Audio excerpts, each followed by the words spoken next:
Isang konsehal ng Batangas ang hinalay umano ng kapwa niya konsehal bukod sa reklamong rape. Posible rin maharap sa kasong administratibo ang suspect. May news to go si Ian Cruz. Galit ang nararamdaman ngayon ng 20 anyos si Rose, ni tunay na pangalan at konsehal San Pascual, Batangas.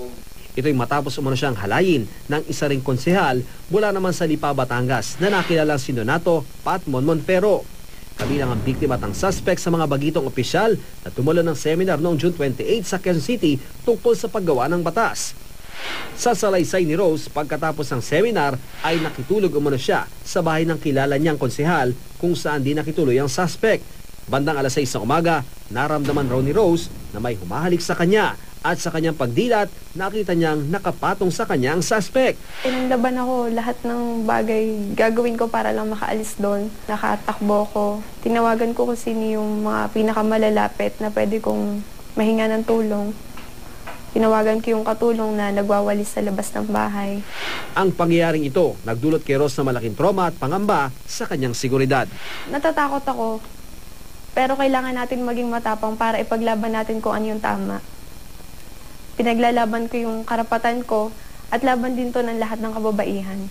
Nitong nakaraang linggo, nagsampa ng rape by sexual assault ang kampo ni Rose sa Quezon City Prosecutor's Office. Matapos namin i-prepare yung mga documents, nagsumailalim siya sa mga medical examinations, meron na kami mga blatter reports. Ngayon nag-prepare na kami ng complaint. Yung complaint natin is complaint for rape or under doon sa sexual assault. Sa pagdadaos ng mga preliminary investigations, uusad ang kaso natin. Sinubukan namin hinga ng panig ang kampo ni Konsehal Monfero, ngunit hindi siya sumasagot sa aming mga tawag. Kaakibat ng responsibilidad ng isang opisyal ng gobyerno ang pagiging tapat at magandang ehemplo.